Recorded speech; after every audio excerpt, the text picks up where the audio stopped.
जय जय। हाँ, असत्य भाषण तथा भगवान की पिशाच की अवहेलना का परिणाम।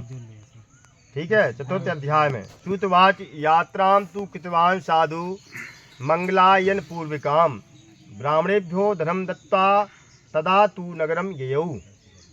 सूत जी महाराज कहते हैं कि वैश्य ने यात्रा आरंभ की और अपने नगर की ओर चला। उनके थोड़ी ही दूर निकलने पर दंडी भेष धारण करके सत्यनारायण भगवान ने उनसे परीक्षा लेने के मन में उनसे पूछा कि हे बनिया, तुम्हारी नाम में क्या है। तब अभिमानी बनिया हंसता हुआ बोला कि हे दंडी, आप क्यों पूछते हो, क्या धन लेने की इच्छा है। मेरी नाव में तो लता पत्ता आदि भरे हुए हैं। जब राजा ने तुमको 1 गुना धन लो तो और 10 गुना दे दिया।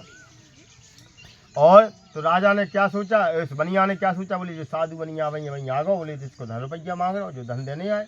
तो इनने झूठी कह दी कि बोले हमारे नाव में पत्ता भरे, बोले लता फटे फटाए कपड़ा चिथड़ा ये पड़े हुए हैं। तो भगवान ने भी कह दिया कि जाओ तुम्हारी बात सत्य हो जाए। और कुछ दूर चले गए, समुद्र के किनारे बैठ गए। तब दंडी महाराज के चले जाने पर वैश्य बनिया नित्या करने के बाद और नाव को ऊंची उठा देखा। जब धन रुपया तो वो वजन की माए दबी थी, और जब पत्ता और कपड़ा बन गए तो नाव ऊपर आ गई। जब नाव ऊपर आ गई तो नाव में और बोली लता पत्ता आदि जैसे देखे तो मूर्छित हो गया, बेहोश हो गया, धरती पर गिर पड़ा और मूछा खुलने पर अत्यंत शोक प्रकट करने लगा। तब उसका दामाद बोला कि आप शोक न करें, यह दंडी महाराज का श्राप है, अतः उन्हीं की शरण में चलना चाहिए, तभी हमारी मनोकामना पूरी होगी।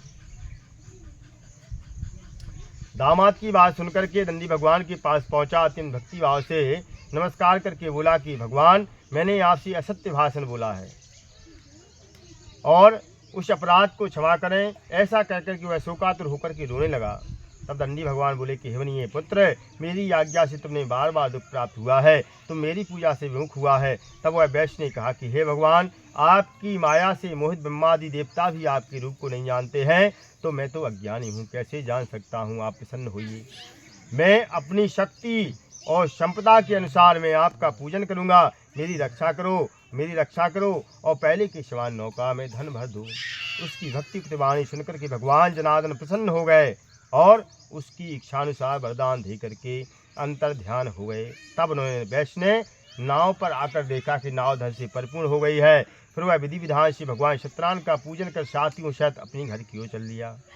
जब अपने नगर के निकट पहुंचा तो उसने दूत को अपने घर भेजा और दूत ने साधु नामक वैश्य के घर जाकर के उसकी स्त्री को नमस्कार करके कहा कि आपके पति और अपने जामाता सहित इस नगर के सही पधार चुके हैं। लीलावती और कलावती उस समय भगवान का पूजन कर रही थीं।